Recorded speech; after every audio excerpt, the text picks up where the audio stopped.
ಜುಮುಕಿ ಮೂಗುತಿಯು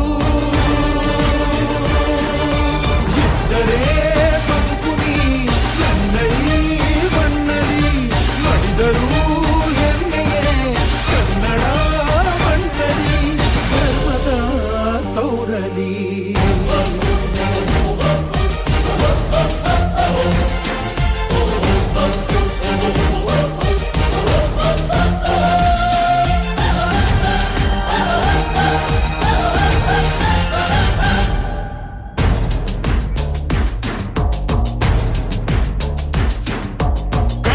ಮಣ್ಣನ್ನು ರಕ್ಷಿಸಲು ನೆತ್ತರವನ್ನೇ ಹರಿಸಿದರು. ಈ ಕನ್ನಡ ತಾಯಿಯ ಮಡಿಲಲ್ಲಿ ವೀರ ಮರಣವ ಹೊಂದಿದರು. ನೆಲ ಜಲ ರಕ್ಷಣೆ ಕಾಯಕದೇ ಹಗಲಿರುಳೆನ್ನದೆ ಶ್ರಮಿಸಿದರು. ಲಾಠಿ ಬೂಟಿನ ಒಡೆ ತಿಂದು ಶತ್ರುಗಳೆದೆಯ ಮೆಟ್ಟಿದರು.